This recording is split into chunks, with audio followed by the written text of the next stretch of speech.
Di tempat-tempat di mana kematian sering datang diam-diam. Kadang ada yang tertinggal, bukan tubuh, bukan suara, tapi bayangan dan wajah-wajah yang seharusnya sudah lama pergi.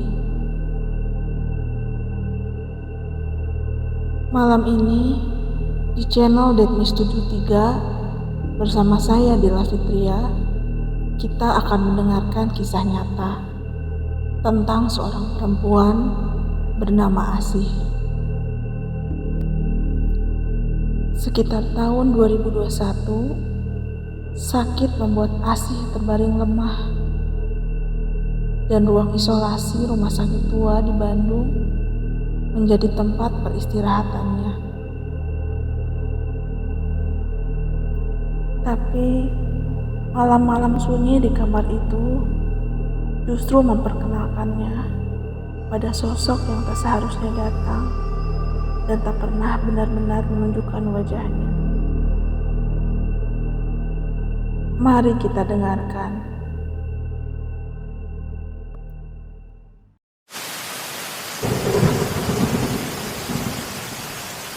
Asih masih ingat, hari itu hujan rintik turun sejak pagi. Udara Bandung terasa lebih lembab dari biasanya, dan tubuhnya sudah terasa aneh sejak beberapa hari sebelumnya. Batuk yang dialaminya tak kunjung sembuh, demam tinggi, dan sesak napas membuatnya terpaksa ke rumah sakit. Setelah diperiksa, dokter menyarankannya untuk rawat inap. Sebaiknya malam ini menginap ya Bu Asih. Kami khawatir ini infeksi. Sementara kita tempatkan dulu di ruang isolasi sambil menunggu hasil lab, kata dokter. Asih terlalu lemah untuk membantah. Petugas membawa Asih menggunakan kursi roda, menyusuri lorong rumah sakit yang sepi. Lampu-lampu di langit-langit berkedip, dan beberapa bahkan mati total. Asih sempat melihat jam dinding besar di ujung lorong, menunjukkan pukul 16.45. Ruangan isolasinya berada di lantai 2, bagian sayap bangunan tua yang katanya dulu dipakai sebagai ruang operasi di zaman Belanda. Lorong menuju kamarnya sempit, cat temboknya sedikit pudar, dan aroma disinfektan yang menyengat menusuk hidung.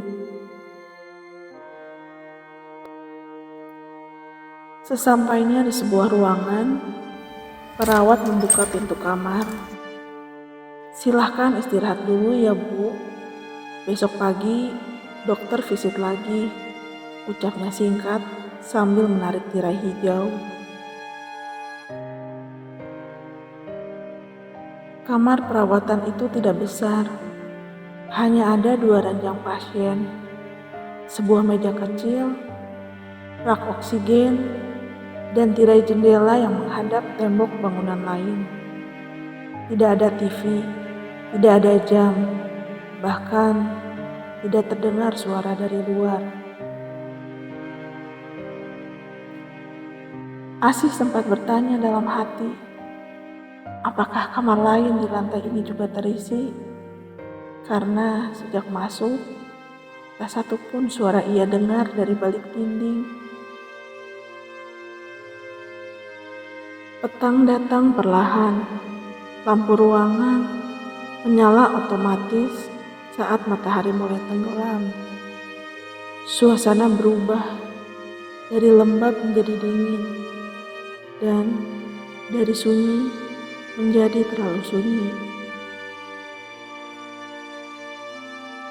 Asih mencoba memejamkan mata. Infus sudah terpasang. dan rasa lelah mulai menyeretnya masuk ke dalam mimpi. Tapi bahkan saat tertidur pun tubuhnya masih merasa gelisah. Menjelang malam hari, Asih terbangun karena suara.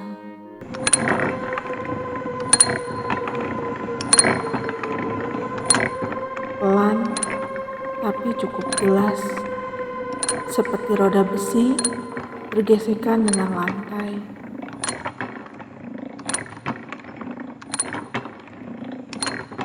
Asih membuka mata. Cahaya lampu kamar masih menyala redup. Dari bawah pintu terlihat bayangan bergerak.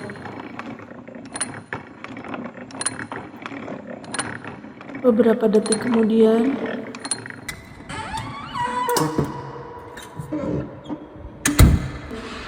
pintu kamar terbuka pelan. Seorang suster masuk, mendorong troli kecil. Langkahnya tenang, hampir tanpa suara.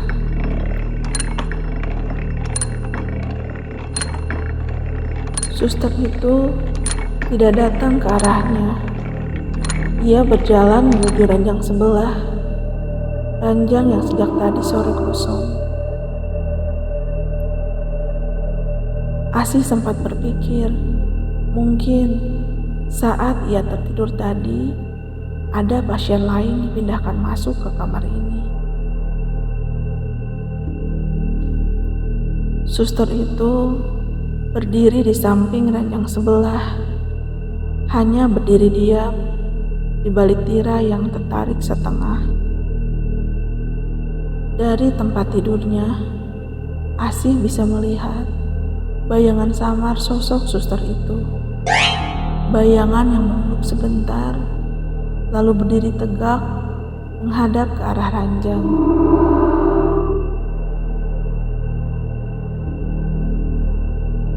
Beberapa menit berlalu begitu saja. Lalu suster itu melangkah mundur, meninggalkan sisi ranjang sebelah tanpa membuka tirai. Ia berjalan keluar tanpa menoleh ke arah Asih. Pintu ditutup pelan dari arah luar. Hening kembali memenuhi kamar, tapi kali ini terasa berbeda. Asih menatap ke arah tirai di ranjang sebelahnya.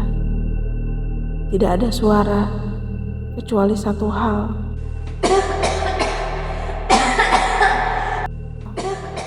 Suara batuk pelan dari seorang perempuan. Asih menarik selimut lebih tinggi, berusaha kembali memejamkan mata di malam itu. Di pagi hari berikutnya, dokter datang dan memeriksa kondisi Asih, lalu duduk di kursi kecil di samping tempat tidur. Hasilnya sudah keluar ya Bu Asih. Sepertinya ada indikasi infeksi paru, TBC tepatnya. Itu sebabnya batuknya belum juga mereda sampai saat ini.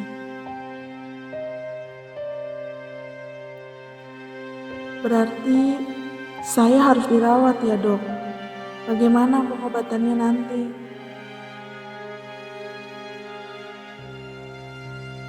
Kami sarankan rawat inap setidaknya untuk beberapa hari ke depan.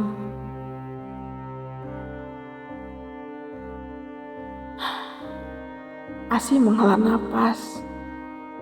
Baik Dok, saya ikut saja. Dokter berdiri, menyimpan mapnya ke dalam tas kecil. Baik Bu Asih, besok siang saya kembali untuk visit berikutnya. Setelah dokter keluar, Asih hanya bisa memandang ke langit-langit. Rasa lemas Rasa tidak nyaman, semuanya bercampur, tapi yang paling terasa adalah rasa sendiri. Malam kembali datang, lampu kamar tetap menyala. Suhu ruangan tidak berubah, tetap dingin. Tapi yang paling sulit ditahan malam itu adalah batuk. Batuknya datang terus-menerus, sesak dan menyakitkan. Beberapa kali, Asih duduk, mencoba menenangkan diri, tapi tubuhnya sudah terlalu lelah. Saat ia kembali berbaring, suara itu datang lagi.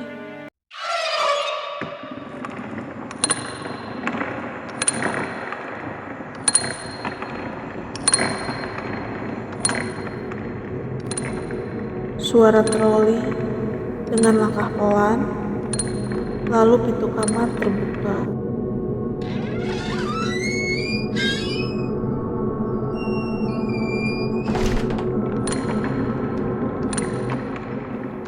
Suster itu datang lagi, persis seperti malam kemarin.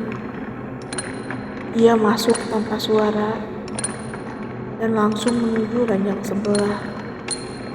Kali ini, suster itu berdiri lebih lama. Tidak terdengar suara apapun, tapi dari bayangan yang membungkus tirai, Asih bisa melihat gerakannya tidak berubah. Ia hanya berdiri diam, menghadap ke arah pasien di ranjang sebelah. Dan anehnya, tidak ada percakapan di antara mereka.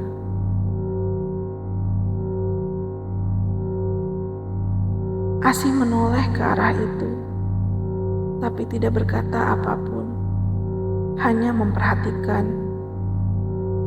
Beberapa menit berlalu, akhirnya suster itu melangkah keluar.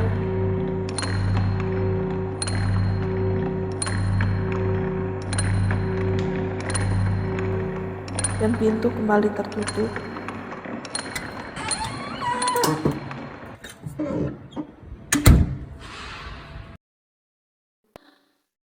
Kamar kembali hening, tapi rasa penasaran Asih kali ini terlalu kuat. Perlahan, ia duduk dan menoleh, lalu menarik sedikit bagian tirai yang memisahkan dua ranjang itu. Asih mengintip sebentar. Di ranjang sebelah, tampak seorang perempuan sedang berbaring menyamping. Tubuhnya menghadap tembok. Rambutnya panjang tergerai, hampir menutupi seluruh bantal. Ia tampak diam, tidak bergerak. Asih merasa sedikit lega. Akhirnya ia tahu, ia memang tidak sendirian. Asih menutup kembali tirai dengan perlahan, lalu kembali ke tempat tidurnya. Malam itu, meski batuk masih datang sesekali, Asih merasa sedikit lebih tenang. Tapi, sebelum benar-benar tertidur, ia mendengar sesuatu.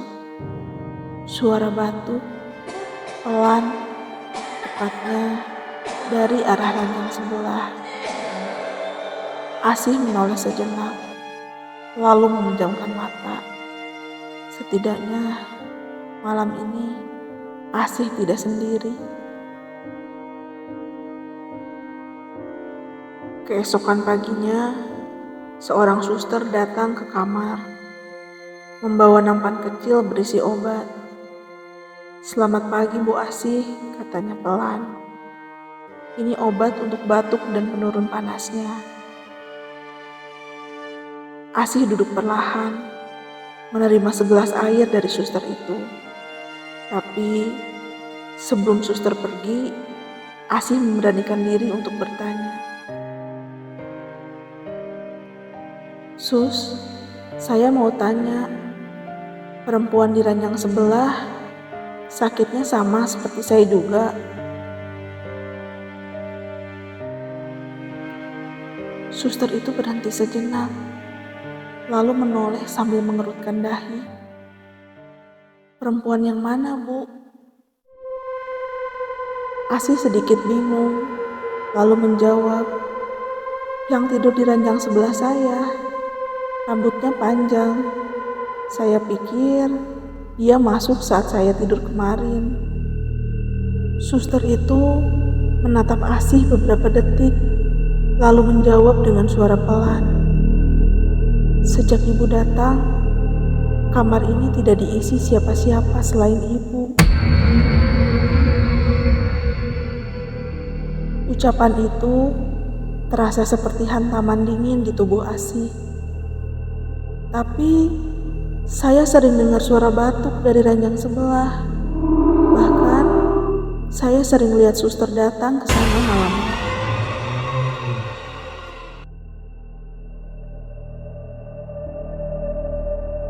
Kata Asih terbata-bata. Suster itu tidak menjawab. Ia hanya tersenyum tipis dan mengalihkan pembicaraan. Lalu cepat-cepat merapikan nampan obatnya. Obatnya diminum ya, Bu. Nanti siang dokter akan visit lagi. Suster itu pergi begitu saja tanpa menoleh lagi. Asih hanya duduk diam, tangannya menggenggam selimut. Pikirannya kacau. Jika kamar ini memang hanya diisi satu orang, siapa yang selama ini tidur di ranjang sebelah?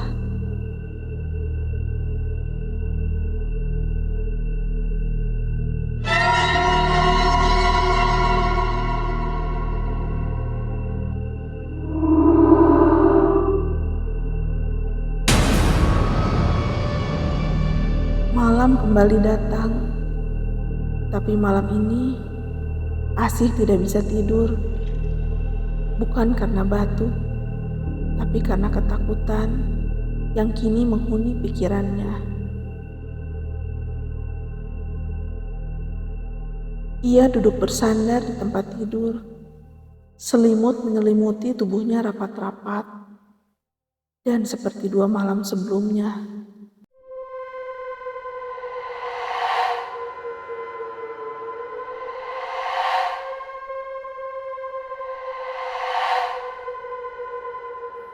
suara itu datang lagi. Roda troli, langkah kaki, dan pintu kamar yang terbuka. Asih bersembunyi di balik selimut. Ia tahu suster itu masuk lagi, berjalan ke ranjang sebelah. Tidak ada suara, tidak ada percakapan.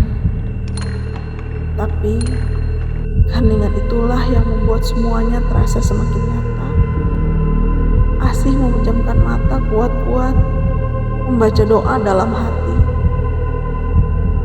Sampai tiba-tiba langkah itu bergerak ke arahnya. Asih membuka matanya sedikit. Dari celah tirai, ia melihat sosok suster itu berdiri tepat di depan ranjangnya. Suster itu perlahan memalingkan wajah ke arahnya, dan ternyata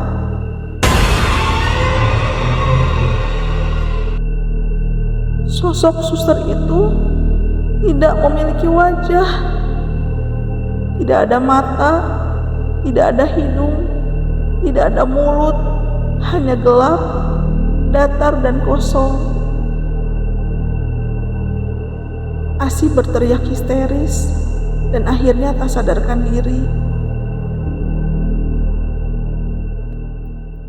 Keesokan harinya, Asih terbangun. Tubuhnya lemas, wajahnya pucat. Saat dokter datang, Asih hanya berkata, Saya ingin rawat jalan saja, Dok. Saya tidak bisa istirahat di sini. Dokter menatap ke arah Asih, lalu menjawab, "Baik, Bu Asih, tapi tolong diikuti pengobatannya dengan disiplin." Asih tidak menceritakan apapun tentang malam-malam yang dialami.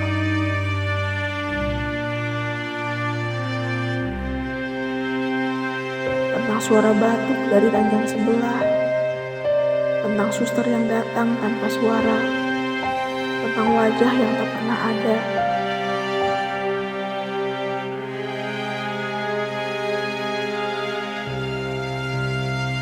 Beberapa jam kemudian, Asih meninggalkan rumah sakit itu dengan langkah pelan dan dada yang masih terasa sesak, bukan hanya karena paru-parunya.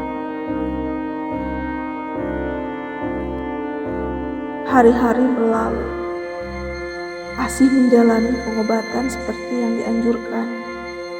Tubuhnya mulai pulih, tapi pikirannya masih terus dihantui. Setiap kali Asih kembali ke rumah sakit itu, ia selalu merasa takut. Takut jika suatu hari ia kembali melihat sosok itu. Seorang suster yang berdiri di ujung lorong, menatapnya dalam diam. Asih menyebutnya suster tanpa wajah.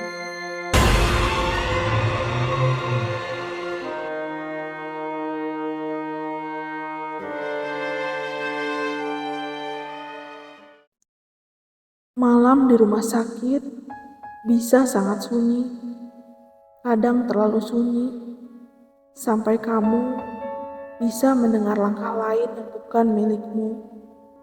Dan saat kamu menoleh, kamu sadar bahwa kamu tidaklah sendiri. Sampai jumpa di cerita berikutnya. Jangan lupa like, komen, dan subscribe, karena kisah nyata selalu punya cara untuk kembali di malam berikutnya.